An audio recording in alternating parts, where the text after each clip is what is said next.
जय हिंद दोस्तों। Class today के डिजिटल प्लेटफॉर्म पे आप सभी लोगों का स्वागत है, इस उम्मीद के साथ कि आप सभी लोग स्वस्थ होंगे, मस्त होंगे, बहुत ही अच्छे से अध्ययन कर रहे होंगे, है ना। ये जो आपका पॉलिटी एसएसटी वाला जो सीसेट वाला आपका क्लास चल रहा था, उसमें मैंने बताया था कि एक क्लास रह गया है, ये थोड़ा सा है, उसको कंप्लीट कर लिया जाएगा, साथ ही साथ कुछ क्वेश्चंस को यहाँ पे देख लिया जाएगा। बाकी आपका सीसेट वाला एसएसटी वाला जो पोर्शन है ये कंप्लीट हो जाएगा, ठीक है। इसी तरीके से सारे सब्जेक्ट को थोड़ा थोड़ा जो एसएसटी वाला पोर्शन है वो सबको कंप्लीट कर लिया जाएगा, ठीक है। तो आगे चलते हैं, देखते हैं आज का जो टॉपिक है।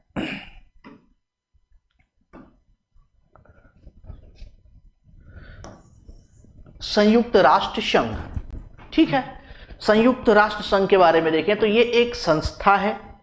इस संस्था के बारे में इतना कहा जा सकता है कि जब दूसरा वर्ल्ड वार खत्म हुआ था, तो दूसरा वर्ल्ड वार जब खत्म हुआ था, भयंकर विनाश हुआ था, और इस कंडीशन में देखा जाता है कि जब भयंकर विनाश मतलब कि जो नागासाकी और हिरोशिमा पे एटम बम गिरा दिया गया था, पूरा मानव जाति एक तरीके से कहिए शर्मसार हो गई थी, बहुत बड़े लेवल पर नरसंहार हुआ था।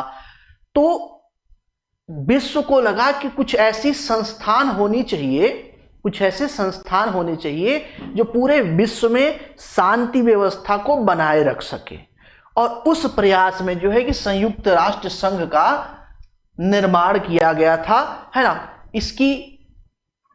इसमें दो तरह के सदस्य होते हैं, एक तो गैर अस्थाई यानी कि नॉन परमानेंट मेंबर, दूसरे होते हैं परमानेंट मेंबर।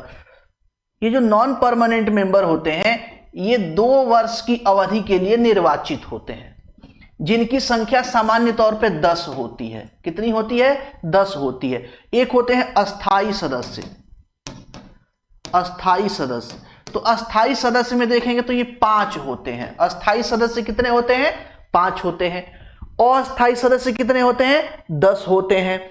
ये परमानेंट मेंबर मतलब कि जब से आपके संयुक्त राष्ट्र संघ बना तब से लेके और जब तक ये रहेगा तब तक ये 5 बने रहेंगे, और इन्हीं के पास होता है वीटो पावर। क्या होता है? वीटो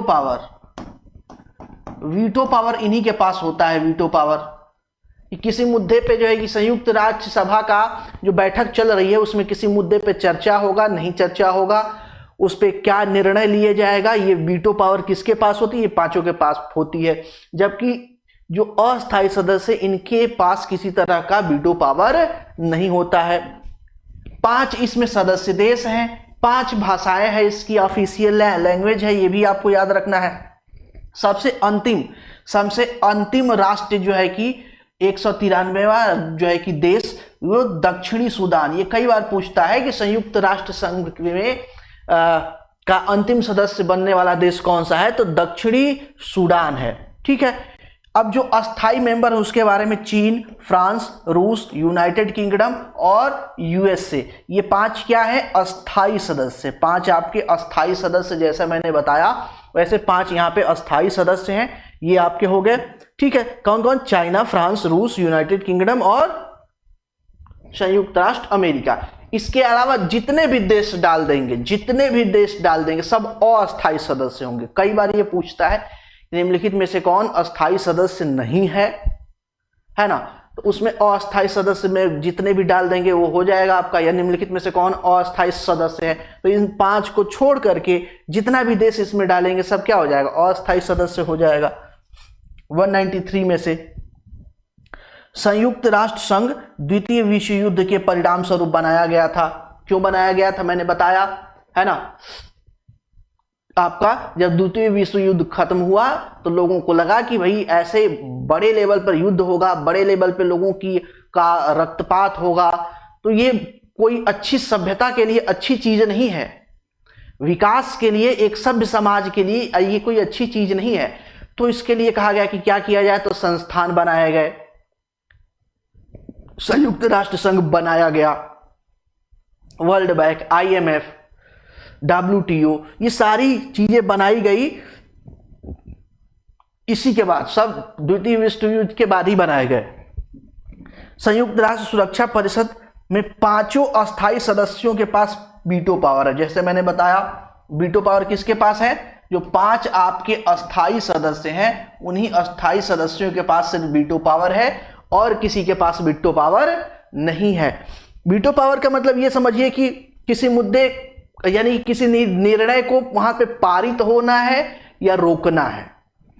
जैसे क्या होता था पहले यूनाइटेड नेशन में बहुत बार जो है कश्मीर का मुद्दा पाकिस्तान लेके चला जाता था, तो पाकिस्तान क्या था, वेस्टर्न देशों के साथ जो है कि लगा रहता था, उनका पिछला गु था, उनके गोद में बैठा रहता था। जैसे आज है, आज कभी चाइना के पक्ष में होता है, कभी आपके अमेरिका के पक्ष में होता है, तो उसी तरीके से उस टाइम में भी था। वेस्टर्न कंट्री जितने भी थी, भाई एशिया की एक ही कंट्री है चीन। ये जो आपके अस्थाई सदस्य हैं, अस्थाई सदस्य में अगर आप ध्यान से देखेंगे तो सारे के सारे पश्चिमी देश हैं, वेस्टर्न कंट्री हैं। सिर्फ एक ही चीन जो है कि एशिया का है, चीन जो है कि एक ही देश है एशिया का। तो क्या कह रहे थे? हाँ, हम बात कर रहे थे कश्मीर वाला। तो 4 जो है कि देश वेस्टर्न कंट्री है, वो पाकिस्तान के पक्ष में हमेशा रहते थे।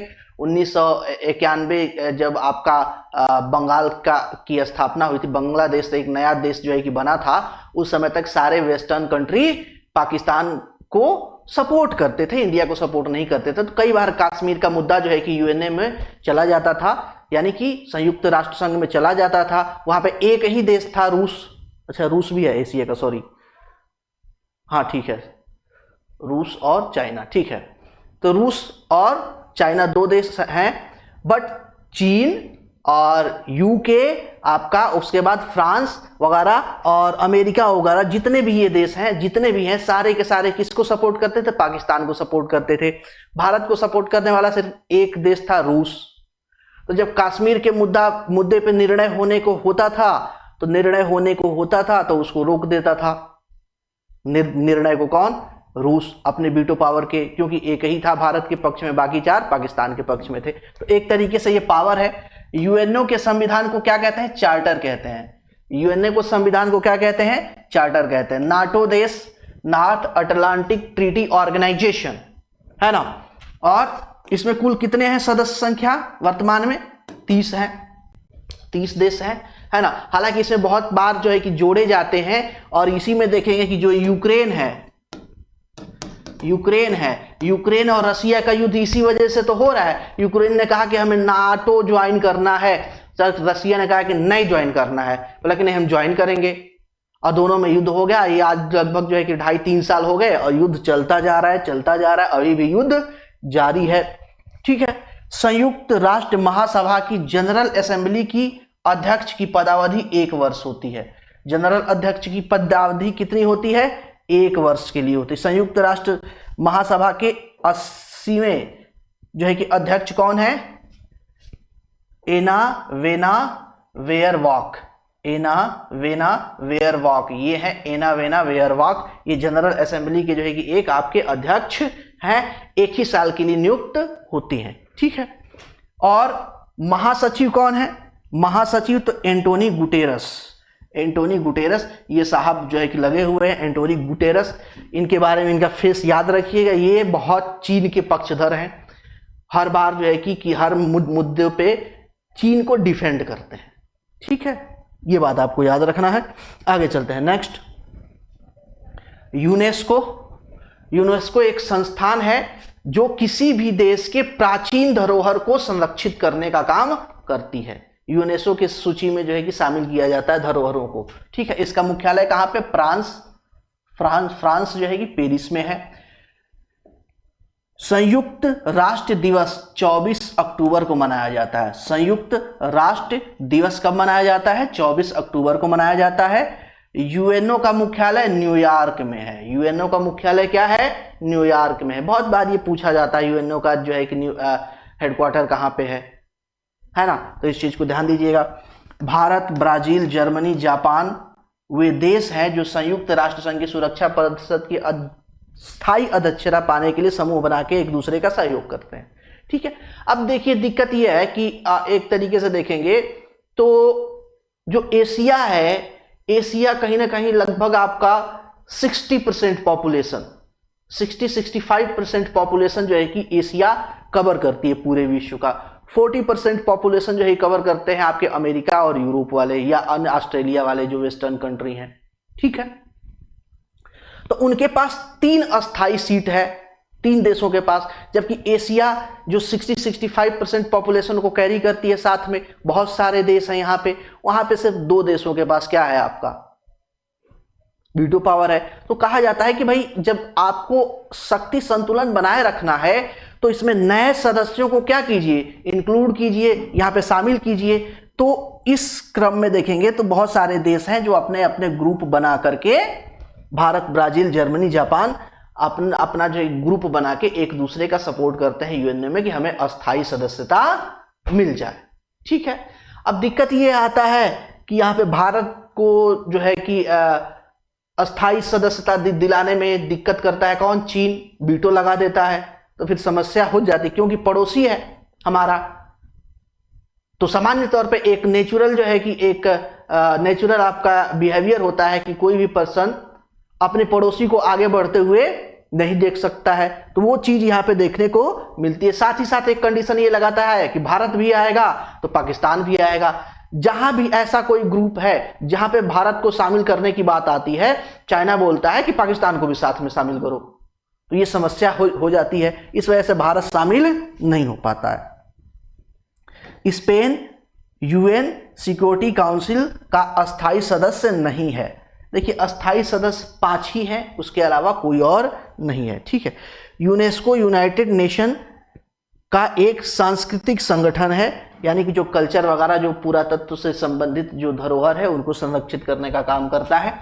जापान संयुक्त सुरक्षा परिषद का अस्थाई सदस्य नहीं है, ठीक है।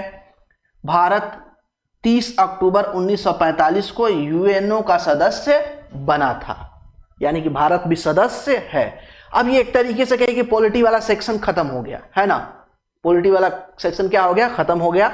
अब कुछ विभिन्न जो है कि अन्य बहुत सारे टॉपिक्स हैं जिसपे बहुत बार जो है कि प्रश्न पूछा जाता है पॉलिटी से रिलेटेड, उन सबको फटाफट देख लेते हैं। जैसे हमारे संविधान में स्वतंत्रता, समानता, बंधुत्व, ये कहाँ से लिया गया है, फ्रांस से लिया गया है। मानवीय अधिकारों की प्रतिष्ठा के लिए महात्मा गांधी के पथ पर अनुसरण करने वाले अफ्रीका के नेता हैं कौन, नेल्सन मंडेला। नेल्सन मंडेला को साउथ अफ्रीका का गांधी या अफ्रीका का गांधी भी कहा जाता है। ये अश्वेत लोगों, अश्वेत मतलब कि काले लोगों के अधिकारों के लिए लड़े, कई वर्षों तक क्या रहे, जेल में रहे। और यह सत्य और अहिंसा, जो महात्मा गांधी का 2 अस्त्र था, सत्य और अहिंसा, उस रूल रेगुलेशन को फॉलो करते हुए इन्होंने अधिकार के लिए लड़ा, कई वर्षों तक जेल में रहे, इसलिए इन्हें साउथ अफ्रीका या अफ्रीका का गांधी कहा जाता है, नेल्सन मंडेला को। लोकतंत्र की सफलता के लिए सर्वाधिक महत्वपूर्ण क्या है, जागरूक जनसंख्या या जनता। कई बार जैसे मैंने पॉलिटी आपको पढ़ा, जैसे आपका हिस्ट्री मैंने पढ़ाया था, तो हिस्ट्री में जो है कि और जो क्लास मैंने कराया, फाउंडेशन का क्लास कराया है, तो वहां पे मैंने बताया है कि जब कांग्रेस का अधिवेशन हो रहा था तो कांग्रेस के अधिवेशन में हमेशा जो है कि मनमुटाव होता था महात्मा गांधी और सुभाष चंद्र बोस का। वो इसी पक्ष पे होता था कि महात्मा गांधी कहते थे कि भैया पहले देश को जागरूक करो, पॉलिटिकली एजुकेट करो, राजनीतिक शिक्षा दो और फिर स्वतंत्रता तक लेके जाओ भारत को, ताकि भारत के लोग स्वतंत्रता को संभालने लायक हो जाएं। ऐसा ना हो कि बंदर के हाथ में उस तरह पकड़ा दो, तो फिर दिक्कत हो जाएगी। इसके जस्ट विपरीत सोच रखते थे कौन, सुभाष चंद्र बोस। सुभाष चंद्र बोस इसके जस्ट क्या करते थे, विपरीत जो है कि सोच रखते थे। वो कहते थे कि ये सब करने की जरूरत नहीं है, पहले आजादी ले लो, हम अपने लोगों को बाद में एजुकेट करते रहेंगे। तो ये बाद वाला काम जो है ना, ये अपरिपक्वता का जो है कि कारण होता है। साथ ही साथ अगर आपके आजादी के पीछे, स्वतंत्रता के पीछे अगर कोई लंबा संघर्ष ना हो, कोई आदर्श ना हो, कोई मोटिवेशन ना हो, तो इस तरह की स्वतंत्रता का कोई मायने रह नहीं जाता है, क्योंकि लोग फिर उस लोकतंत्र को बनाए रखने में विश्वास नहीं रखते हैं। जैसे नेपाल का हाल है, बांग्लादेश का हाल है ना, बांग्लादेश और नेपाल का हाल देख लीजिए, लगभग पाकिस्तान का भी वही हाल है। तो ये कुछ चीजें होती हैं कि स्थानीय चीजों को बहुत ज्यादा आपको वैल्यू देना पड़ता है, कल्चर को आपको वैल्यू देना पड़ता है, जो आपका रियल इतिहास है उसको क्या करना पड़ता है, वैल्यू देना पड़ता है। तो इन सब सारी चीजों को लेकर के, ध्यान के हिसाब से सारी चीजों को लेकर के चलना पड़ता है, तब जाके जो है कि लोकतंत्र अस्थायी रूप से कार्य कर सकता है। अगर मैच्योरिटी नहीं है, परिपक्वता नहीं है, तो परिपक्वता नहीं है तो फिर दिक्कत हो जाती है। जैसे बांग्लादेश में लोकतंत्र था, आंदोलन हुआ, पहले छात्रों का आंदोलन हुआ, और फिर उन्होंने जो है कि पता नहीं क्या किया, कुछ समझ में नहीं आया, उनका भी दिमाग नहीं काम किया, बाहरी शक्तियों ने उसे क्या किया, अधिग्रहण कर लिया। अब वहां पे एक से बढ़ के एक समस्याएं बढ़ती जा रही हैं। अभी आंदोलन खत्म हुआ, आपने एक क्रांति लाई, तो उसके बाद कुछ सुधार होना चाहिए, कुछ अच्छा होना चाहिए, और हालत बिगड़ती जा रही है। तो इसके लिए जरूरी होता है कि बहुत सोच समझ के रणनीति के साथ चीजों पे जो है कि काम करना पड़ता है। चलिए आगे चलते हैं, ज्यादा बात है। यूएसए की सरकार राष्ट्रपतित्व स्वरूप की है। राष्ट्रपतित्व मतलब प्रेसिडेंशियल रूल टाइप के। जैसे भारत में क्या है, भारत में सबसे शक्तिशाली कौन है, प्रधानमंत्री, सबसे शक्तिशाली। हालांकि देश का मुखिया राष्ट्रपति होता है, भारत में देश का मुखिया कौन होता है, राष्ट्रपति होता है। सारे समझौते, सारे एग्रीमेंट, सारे लेन देन, सारे उधार, कर्ज जो भी होता है सब राष्ट्रपति के नाम से होता है। सारा का सारा कुछ राष्ट्रपति के नाम से होता है। लेकिन सबसे पावरफुल व्यक्ति कौन है, प्रधानमंत्री। जबकि यूएसए में देखेंगे तो यूएसए में सबसे ताकतवर वर्ग कौन है, प्रेसिडेंट। इसलिए प्रेसिडेंशियल रूल है वहां पे, है ना। चलिए, मुखिया भी प्रेसिडेंट ही होता है। केंद्रीय सचिवालय के अधिकारियों को पदक्रम का सही क्रम देखेंगे, अनुक्रम तो सचिव सबसे पहले ऊपर आता है, अतिरिक्त सचिव उसके नीचे आता है, संयुक्त सचिव उसके नीचे आता है, निर्देशक उसके नीचे आता है, उप सचिव उसके नीचे आता है, अवर सचिव सबसे नीचे आता है, सबसे नीचे आता है। तो इस चीज को भी आपको ध्यान देना है थोड़ा सा, पदानुक्रम। हालांकि ये सीसेट वगैरह में थोड़ा सा कम है, बट ठीक है। उपभोक्ता संरक्षण अधिनियम 1986 में आया है, जिसको कोपरा कहते हैं। नेपाल में संवैधानिक राजतंत्र की स्थापना 2007 में हुआ था। संवैधानिक राजतंत्र का मतलब ये होगा कि राजा नाम मात्र का देश का प्रमुख होगा। राजा क्या होगा, नाम मात्र का देश का प्रमुख होगा। कौन, राजा।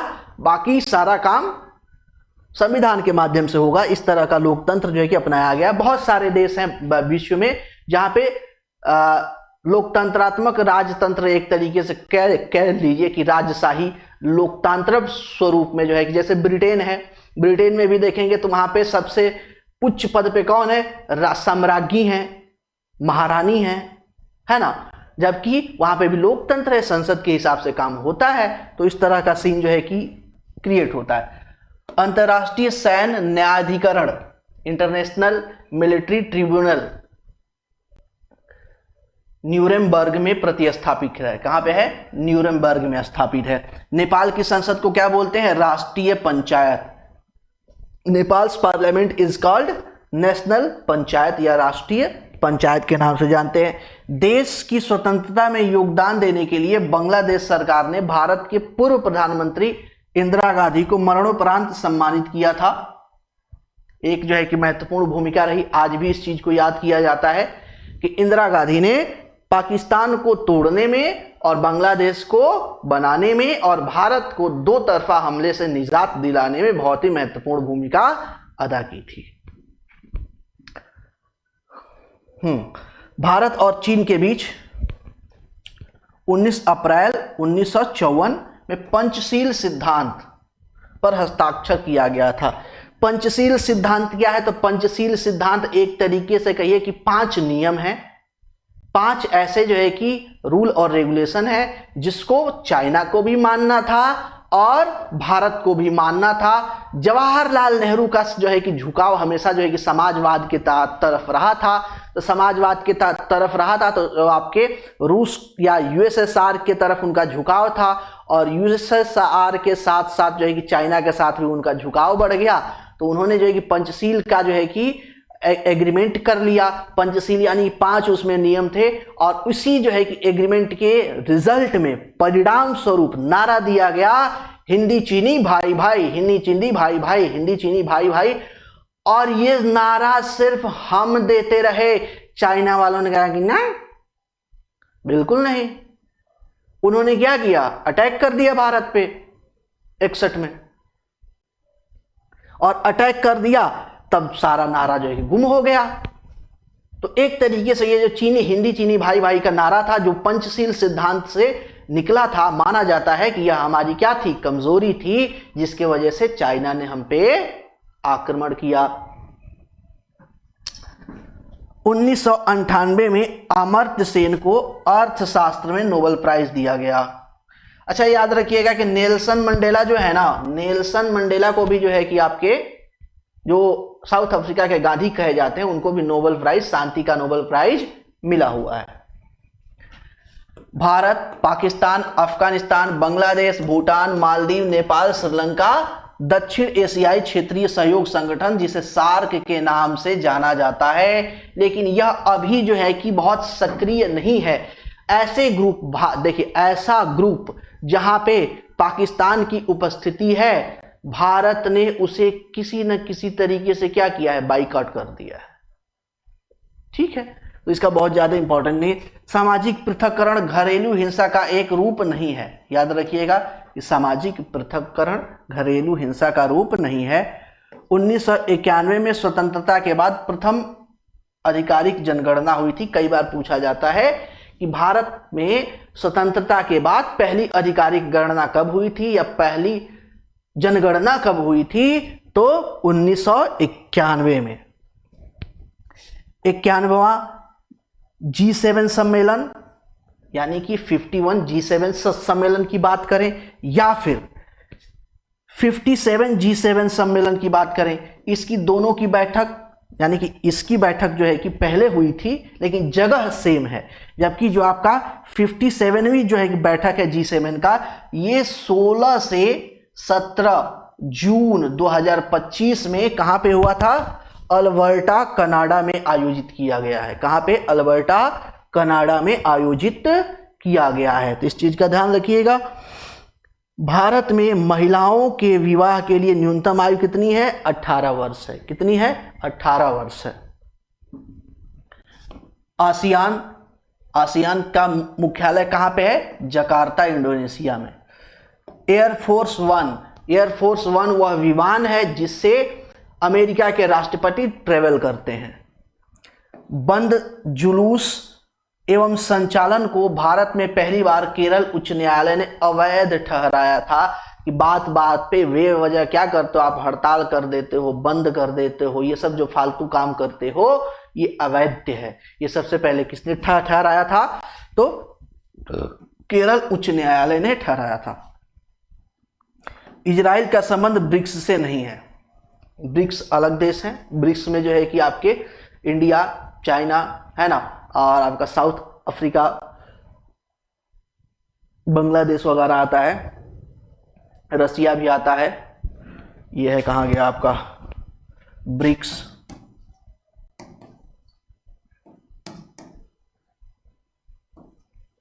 ब्रिक्स भारत, आपका नहीं सॉरी बांग्लादेश,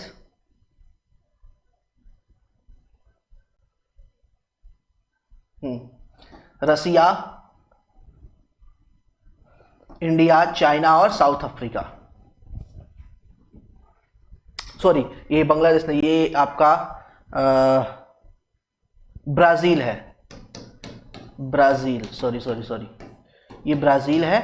ब्राजील, रसिया, इंडिया, चाइना, साउथ अफ्रीका, इसे ये मुख्य रूप से कौन होते हैं, ब्राजील के पार्ट हैं। ब्राजील इस समय बहुत ज्यादा चर्चा में रहा है। कारण क्या है?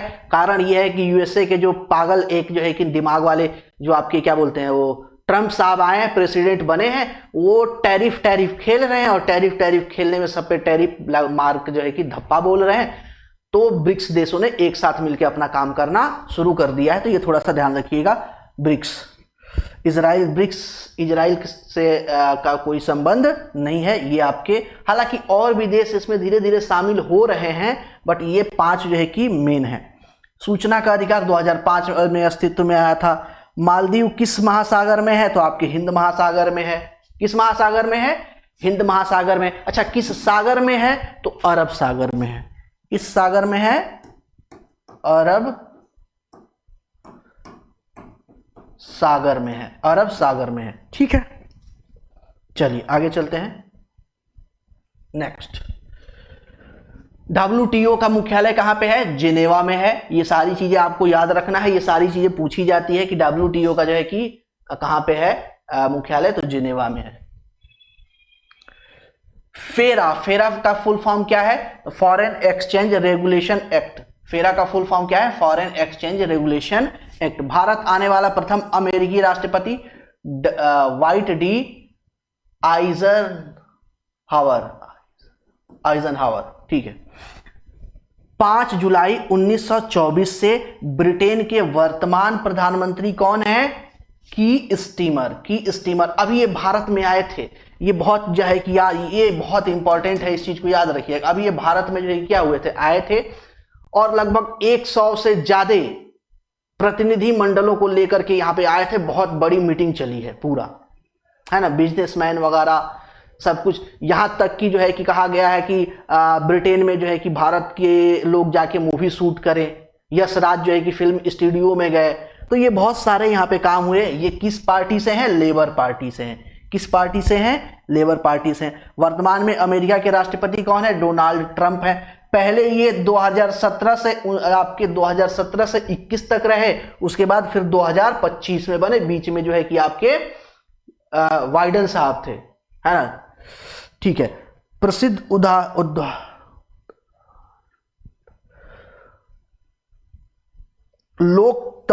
लोकतंत्र सरकार जनता द्वारा जनता के लिए, यानी कि ये जो स्टेटमेंट है ये किसका स्टेटमेंट है? किसका? जनता का, जनता के द्वारा जनता के लिए शासन। ये किसका है? अब्राहम लिंकन का। ये लोकतंत्र का बहुत ही फेमस डिफिनीशन है। बांग्लादेश के पार्लियामेंट को क्या बोलते हैं? जातीय संसद। लेकिन अब समस्या यह है कि बांग्लादेश में लोकतंत्र ही खत्म हो गया है। एक तरीके से कहिए कि बांग्लादेश में डिक्टेटरशिप और रेडिकलाइजेशन की जो है कि शुरुआत हो गई है, जिसे बोलते हैं कट्टरवादिता की जो है कि शुरुआत हो गई है। इस क्रम में देखा जाए तो यहाँ पे लोकतंत्र लगभग समाप्त हो गया है, क्योंकि अभी जो यूनुस सरकार जो है कि आपके वोट कराने के लिए रेडी नहीं हो रही है, और ये बहुत बड़ी समस्या बनी हुई है बांग्लादेश में। पर ठीक है, जानते हैं। अमेरिका में देखेंगे, अमेरिका के राष्ट्रपति का आधिकारिक निवास को क्या बोलते हैं? White house. ठीक है। यूनाइटेड स्टेट ऑफ अमेरिका के प्रथम राष्ट्रपति कौन थे? जॉर्ज वॉशिंगटन थे। लोकशाही सरकार की संकल्पना या कल्पना का श्रेय रूसों को जाता है। लोकशाही सरकार की कल्पना का श्रेय किसे जाता है? रूसों को जाता है। चेक एंड बैलेंस का सिद्धांत अमेरिकी संविधान का लक्ष्य है। चेक एंड बैलेंस सिद्धांत है। इसीलिए देखेंगे अमेरिका का कोई भी किसी भी देश से अस्थाई मित्रता नहीं है। क्यों? क्योंकि वो हमेशा चेक एंड बैलेंस के सिद्धांत पे काम करता है और अपने नेशनल इंटरेस्ट के सिद्धांत पे काम करता है। बलात्कार के लिए अभियुक्त को भारतीय दंड संहिता की धारा 376 के अंतर्गत अभियोजित किया जाता है। यानी अगर कोई क्रिमिनल है जो रेप जैसे कृत्य को किया है तो उस पर 376 की धारा लगेगी। संयुक्त राष्ट्र अमेरिका के राष्ट्रपति का निर्वाचन किससे होता है? इलेक्टोरल कॉलेज से होता है। भारत पाकिस्तान के बीच शिमला समझौता। शिमला समझौता क्या है? द्विपक्षीय जो है कि समझौता है। इसमें जो है कि भारत पाकिस्तान अपने समस्याओं के समाधान के लिए शिमला समझौता किया था।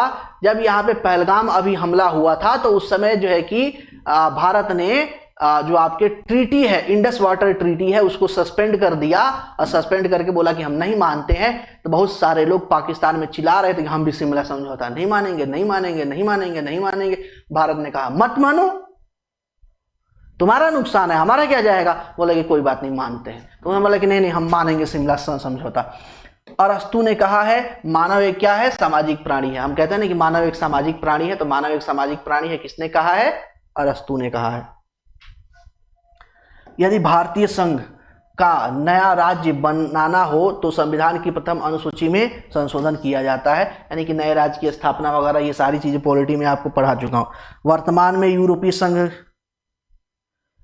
में कितने देश हैं? 27 देश हैं। 27 देश हैं। चलो, लोकपाल विधेयक से जुड़े हुए कार्यकर्ता कौन है? अन्ना हजारे। अन्ना हजारे साहब है ना।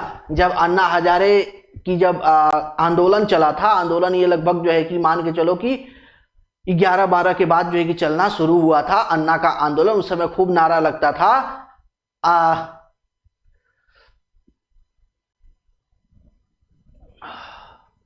अन्ना नहीं ये आंधी है। उस समय नारा लगता था अन्ना नहीं ये आंधी है, देश का दूसरा गांधी है। और उस समय खूब जो है कि लोकपाल के लेकर के जो है कि रामलीला मैदान दिल्ली में जो है कि आपके धरना प्रदर्शन होता था। एक से बढ़ के एक बुद्धिजीवी एक समय एक ही साथ मंच पे थे।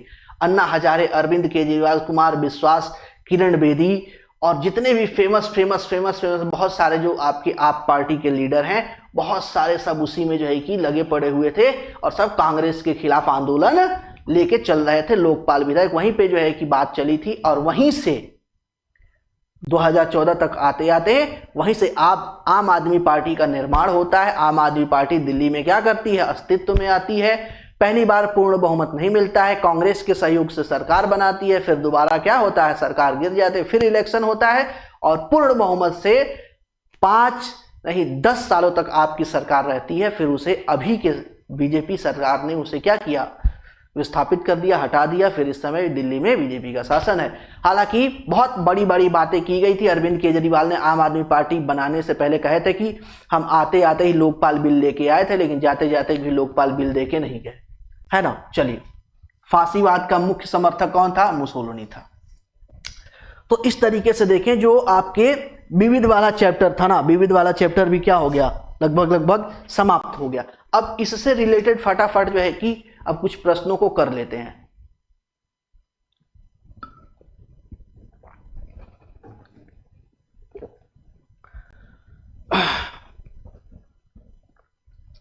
अब कुछ प्रश्नों को फटाफट करते हैं।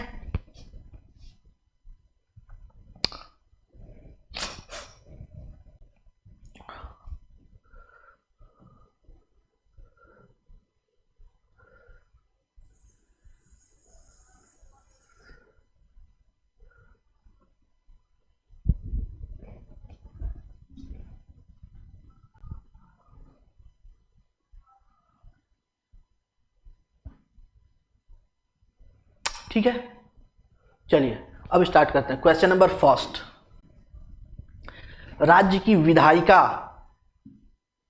अंग से अभिप्राय है। विधायिका से क्या प्राय है?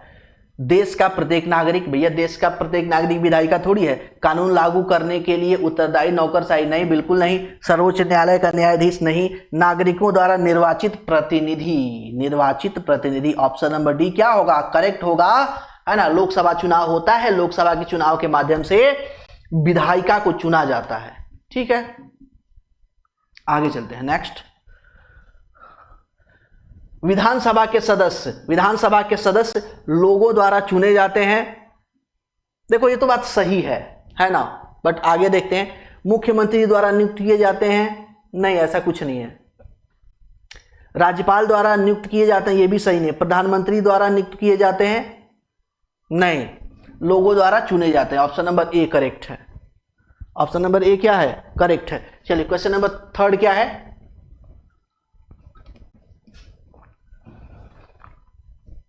क्वेश्चन नंबर थर्ड है, निम्नलिखित में से कौन सा कार्य राज्य सरकार का है? राज्य सरकार का काम क्या है? नई दिल्ली और वास्को डी गामा मार्ग के बीच में नई रेलगाड़ी चलाना, ये सब क्या फालतू का, मतलब इसका कोई मतलब ही नहीं है। 1000 के नोट का नया डिजाइन ये लागू करना राज्यसभा का काम ही, राज्य सरकार का काम ही नहीं है। पाकिस्तान और बांग्लादेश के बीच शांतिपूर्ण संबंध बनाना, भैया उसका कोई लेना देना नहीं, ये देश का काम है, दिल्ली देखेगी। 10वीं कक्षा में बोर्ड परीक्षा को बंद कराना, हाँ 10वीं कक्षा में बोर्ड परीक्षा को आयोजित करना, सेंटर डिस्ट्रीब्यूट करना, रोल नंबर बनाना, है ना, नामांकन देना, स्थगित करना, कराना, बंद करना, ये सारा काम किसका होगा? राज्य सरकार का होगा।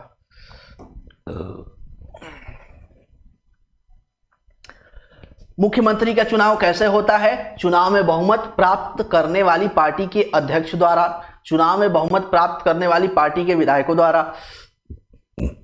प्रधानमंत्री के सुझाव, भाई प्रधानमंत्री का कोई लेना देना नहीं। गवर्नर की संस्तुति पे भारत के राष्ट्रपति द्वारा, ये भी बिल्कुल गलत है। अगर आपको कंफ्यूजन होगा तो इन दोनों में से कंफ्यूजन होगा, है ना। तो चुनाव के बाद अध्यक्ष द्वारा नहीं होता है, चुनाव के बाद बहुमत प्राप्त किए हुए, जो रूल है, सैद्धांतिक जो रूल है वो ये है कि जब विधानसभा चुनाव होता है तो विधानसभा चुनाव में जो बहुमत प्राप्त करने वाली पार्टी है उसके सारे विधायक एक जगह मीटिंग करते हैं, मीटिंग करने के बाद अपना वो नेता चुनते हैं और इस प्रकार से मुख्यमंत्री का चुनाव हो जाता है। ऑप्शन नंबर बी करेक्ट है। चलिए नेक्स्ट क्वेश्चन नंबर 5, राजस्थान में विधान सभा के सदस्यों की कुल संख्या कितनी है? विधानसभा की कुल संख्या कितनी है? ठीक है, 200 है, 180 है और 160 है, 210 है, तो इसमें कितना है? 200 है, 200 सीट है। आगे चलते हैं क्वेश्चन नंबर 6, किसकी सलाह पर राज्य मंत्री परिषद की नियुक्ति होती है? राज्य मंत्री परिषद की नियुक्ति की बात की जा रही है कि राज्य मंत्री परिषद की नियुक्ति किससे की जाती है? राज्यपाल द्वारा, राष्ट्रपति द्वारा, प्रधानमंत्री द्वारा, उपराष्ट्रपति द्वारा। उपराष्ट्रपति से कोई लेना देना नहीं है, यहाँ पे राष्ट्रपति से भी कोई लेना देना नहीं है, प्रधानमंत्री से भी कोई लेना देना नहीं है। इस तरीके से देखेंगे तो ऑप्शन नंबर ए करेक्ट हो जाएगा, राज्यपाल द्वारा। संघवाद से तात्पर्य क्या है? संघवाद देश में एक से ज्यादा स्तर की सरकार का होना, देश को चलाने के लिए राज्यों का संघ होना, केवल केंद्रीय सरकार को कानून बनाने का अधिकार होना, न्यायपालिका देश में सर्वोच्च शक्ति, ऐसा कुछ भी नहीं है। ये थोड़ा सा जो है कि क्वेश्चन गड़बड़ है, मतलब कि थोड़ा सा है टफ। देश में एक से ज्यादा स्तर की सरकार होना, ऐसा कोई मतलब वो नहीं है। संघवाद देश को चलाने के लिए राज्यों का संघ होना, ऑप्शन नंबर बी करेक्ट है। ये है संघवाद है, यही संघवाद है। निम्नलिखित में से कौन संविधान सभा का सदस्य नहीं थी? देखिए संविधान सभा मैंने बताया था, तो संविधान सभा अभी जो आपका फाउंडेशन बैच करा रहा हूं, फाउंडेशन बैच में मैंने बहुत डिटेल में पढ़ा है। जैसे ये आपका जो है कि मुश्किल से 18-20 क्लास में कंप्लीट करा दिया है, क्योंकि बहुत शॉर्ट में और पीपीटी के माध्यम से पढ़ाए हैं। जबकि जो आपका हम फाउंडेशन बैच पढ़ा रहे हैं, तो फाउंडेशन बैच में देखेंगे बहुत आराम से, बिल्कुल मैनुअल, मतलब कि ये पीपीटी वगैरह लगा के नहीं, मैनुअल तरीके से हाथ से लिख करके एक एक चीज बता रहे हैं वहां पे। तो वहां पे मैंने बहुत डिटेल में चीजें बताई हैं, तो वहां पे मैंने आपको बता रखा है कि कुल 15 महिलाओं ने जो है कि संविधान सभा में भाग लिया था, और उनमें से मैंने बताया था कौन भाग नहीं लिया था। नहीं की बात ये आपको ध्यान रखना है। ये क्वेश्चन गलत हो गया है, ये क्वेश्चन क्या हो गया है, आयोग द्वारा गलत, यानी कि जो सीटेट जो पूछी है संस्था, एच-टेट है ना, एच-टेट हरियाणा, ठीक है, हरियाणा वाला जो है, इन्होंने जो है कि इसको गलत साबित कर दिया, क्योंकि क्वेश्चन ही इन्होंने गलत पूछा है। देशमुख साहब हैं, हंसा मेहता है, रेणुका राय हैं, विजय लक्ष्मी पंडित हैं, सारे ये सदस्य हैं, लेकिन अगर किसी एक के जगह श्री नेल्ली सेन गुप्ता को जोड़ दिया जाए और फिर क्वेश्चन बना दिया जाए तो इस तरीके से वही जो है कि होगा, यानी कि ये होंगी। बाकी ये चारों लोग जो है कि सदस्य हैं। ये क्वेश्चन घोषित हो गया था गलत, ठीक है।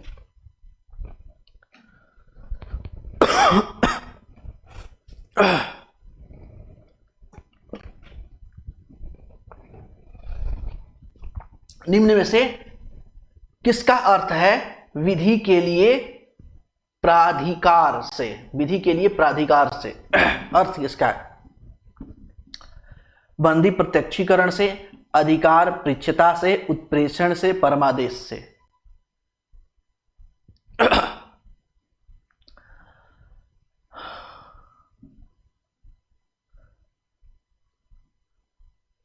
प्राधिकार से मतलब अधिकार से है, एक तरीके से समझिए कि अधिकार से है,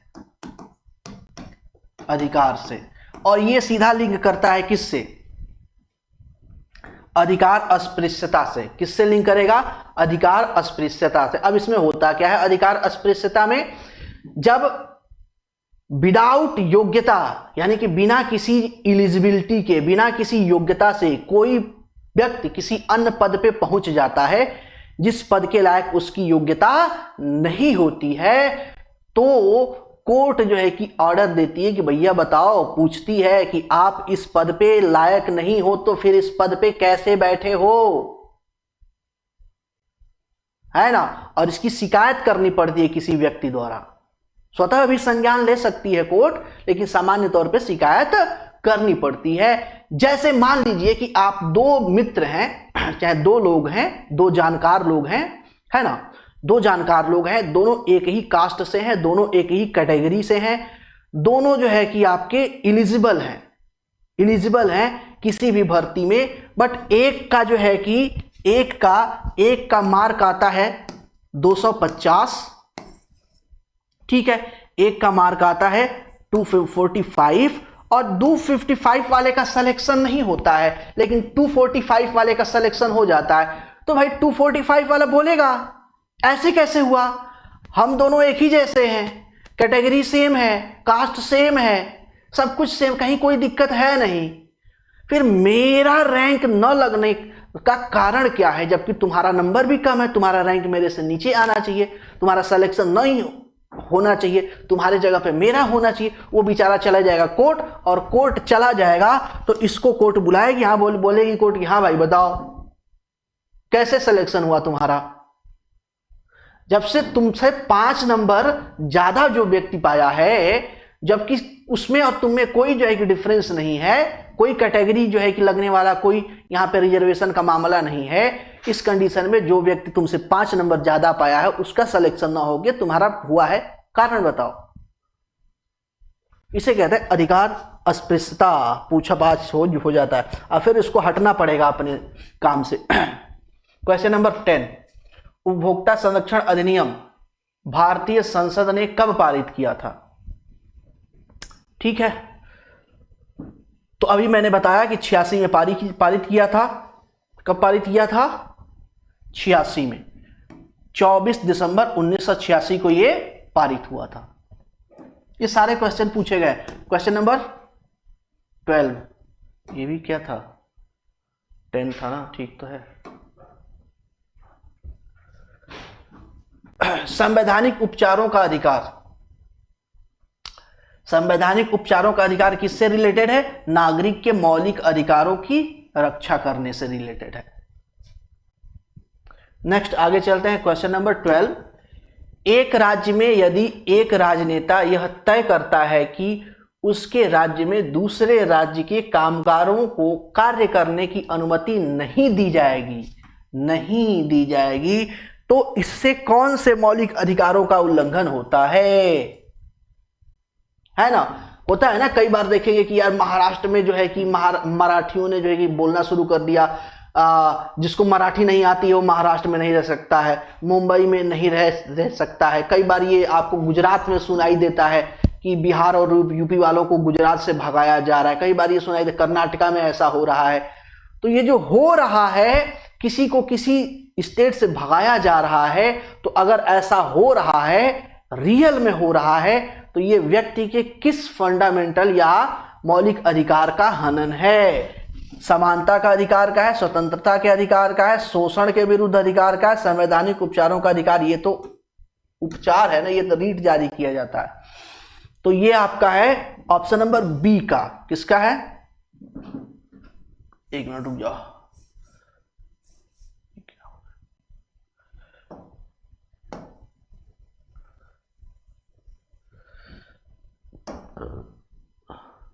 ऑप्शन नंबर बी का, स्वतंत्रता का अधिकार। स्वतंत्रता का अधिकार क्या है? हम कुछ भी बोल सकते हैं, कुछ भी नहीं बोल सकते हैं, संविधान के दायरे में कुछ भी बोल सकते हैं, अपना समूह बना सकते हैं, संस्था बना सकते हैं, कहीं भी जा सकते हैं, कहीं भी घर बना सकते हैं, कहीं भी कोई व्यवसाय कर सकते हैं। ये हमारी स्वतंत्रता है। 19 आर्टिकल 19 के अकॉर्डिंग, ठीक है, जो स्वतंत्रता के अधिकार में आता है। पेटेंट से क्या अभिप्राय है? तो संपत्ति का एकमात्र अधिकार, शिक्षा पर एकमात्र अधिकार, किसी विचार या आविष्कार पर एकमात्र अधिकार, सूचना के अधिकार पर एकमात्र अधिकार नहीं। ऑप्शन नंबर सी करेक्ट है। किसी विचार या आविष्कार पर एकमात्र अधिकार, उसे पेटेंट कराते हैं। जैसे कोई खोज करता है, कोई व्यक्ति कोई खोज कर लिया, कोई दवा बना लिया, कोई यंत्र बना लिया, है ना, कोई अवधारणा दे दिया, तो उसका पेटेंट कराना पड़ता है। ठीक है, आगे चलते हैं। पीआईएल जनहित याचिका द्वारा आई है।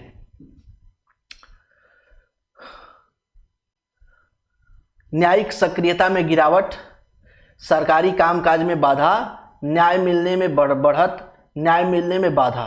तो देखो, पीआईएल के माध्यम से न्याय मिलने में बढ़त आई है। न्याय मिलने में क्या हुआ है? बढ़त आई है। ऑप्शन नंबर सी करेक्ट है। नेक्स्ट आगे चलते हैं। Question number 15। भारत में सर्वोच्च न्यायालय में न्यायाधीशों की संख्या कितनी है? सर्वोच्च न्यायालयों में न्यायाधीशों की संख्या है 33 + 1 = 34। ये आपके अन्य न्यायाधीश और ये है आपके CJI, chief justice of India, यानी कि कुल कितने हैं? 34। Question number 16। भारत में अपीलीय प्रणाली या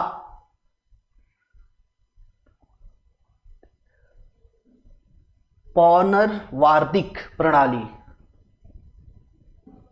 अपीलीय प्रणाली है, ठीक है, पौनर्वार्दिक प्रणाली किसे कहते हैं? अपीलीय प्रणाली।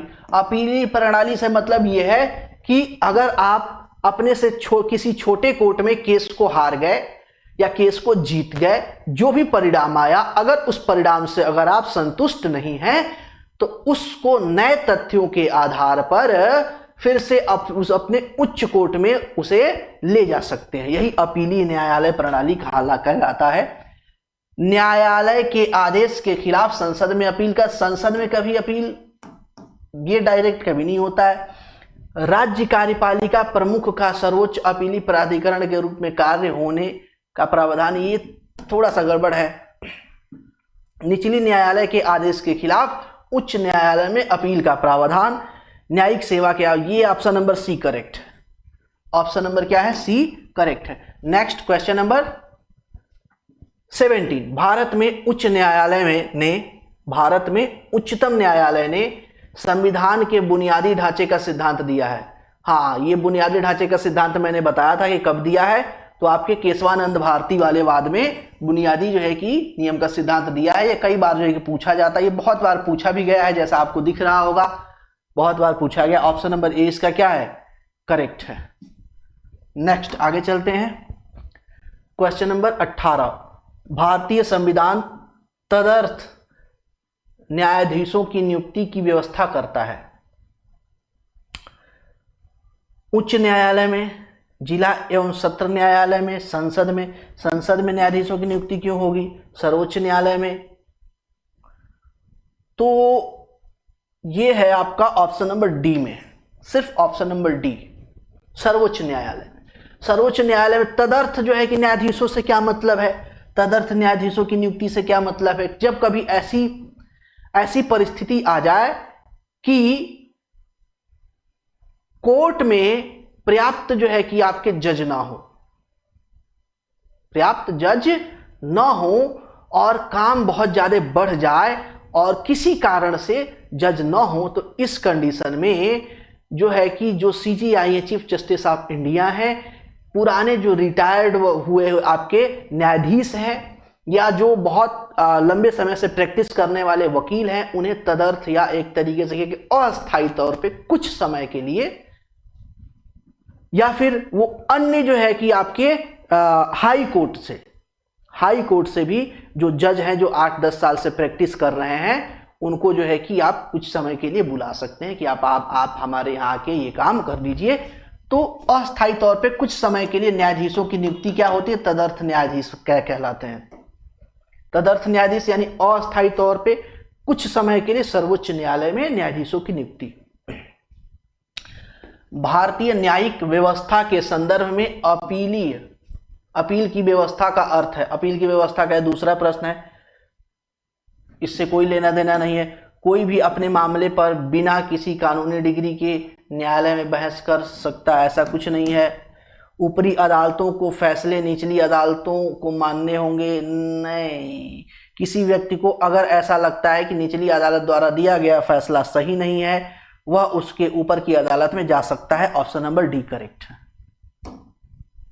क्वेश्चन नंबर 20, भारत में उच्च न्यायालय के संबंध में दिए गए 2 कथनों पर विचार कीजिए। उच्च न्यायालय राज्य सरकारों के अंतर्गत आते हैं और उनकी ओर से ही कार्य करते हैं, ऐसा कुछ भी नहीं है। न्यायपालिका स्वतंत्र है। स्वतंत्र क्या है? न्यायपालिका है। स्वतंत्र न्यायपालिका है। तो स्वतंत्र न्यायपालिका है तो ये मामला नहीं बनेगा, है ना। दूसरा क्या है? उच्च न्यायालयों के सभी न्यायाधीशों की नियुक्ति राज्यपाल के मुख्यमंत्री के साथ विचार विमर्श करने के बाद किया जाता है।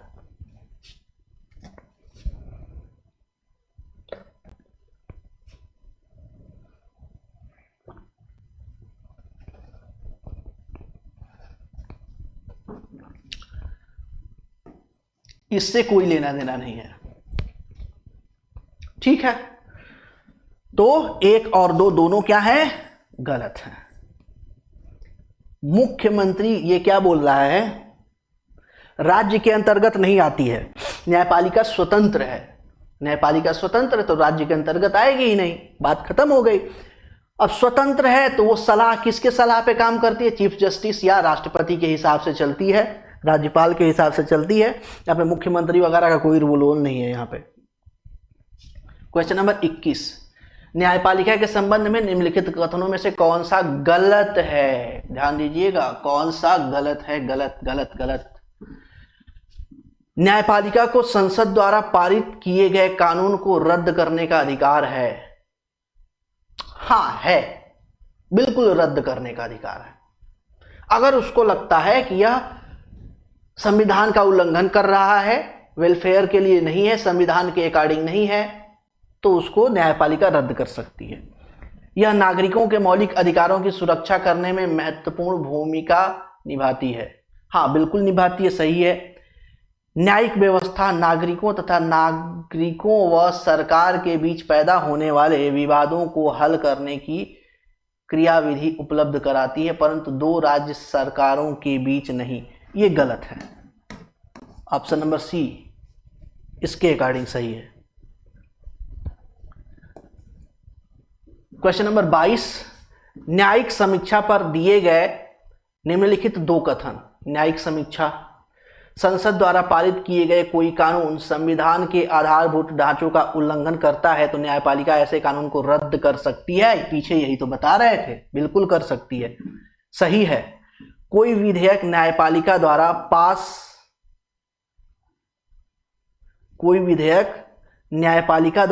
पास किए बिना कानून नहीं बन सकता।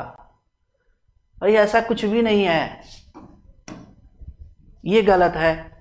न्यायपालिका से कोई लेना देना नहीं है। कानून बनाने का काम किसका है? विधायिका का है, जिसके अंतर्गत आपको लोकसभा, राज्यसभा और राष्ट्रपति आते हैं। हाँ, वहां से अगर पास हो गया तो पास होने के बाद जब कानून बन गया, तो कानून जब बन गया तब अगर सुप्रीम कोर्ट को लगता है कि ये कहीं ना कहीं संविधान का उल्लंघन कर रहा है तो रद्द कर देगा। अगर उसे लग रहा है कि संविधान का उल्लंघन नहीं हो रहा है तो रद्द नहीं होगा। तो इस क्रम में देखेंगे तो आपका ऑप्शन नंबर सी ए सही है, पर दूसरा क्या है, गलत है। सी करेक्ट है। नेक्स्ट क्लास आपका क्वेश्चन नंबर 23, संवैधानिक प्रश्नों की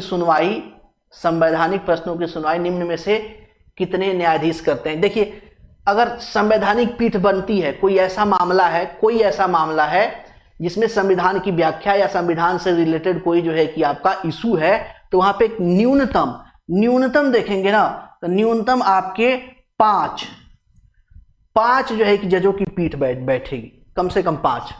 क्वेश्चन नंबर 24, लोक अदालत द्वारा पहली बार मुकदमों की सुनवाई कब की गई थी। लोक अदालत द्वारा कब की गई थी, सबसे यानी कि पहली बार कब की गई थी सुनवाई, 6 अक्टूबर 1985 को की गई थी। आगे चलते हैं। नेक्स्ट क्वेश्चन नंबर 25, न्यायपालिका के संदर्भ में निम्नलिखित प्रावधानों में से भिन्न को पहचानिए।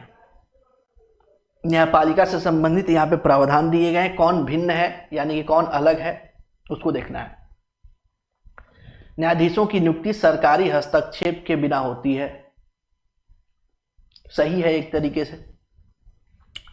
न्यायाधीशों का सेवा काल निश्चित होता है, हाँ निश्चित होता है। शक्ति का पृथक्करण, एक बार नियुक्ति के बाद न्यायाधीश को हटाना बहुत कठिन है, ऐसा कुछ भी नहीं है।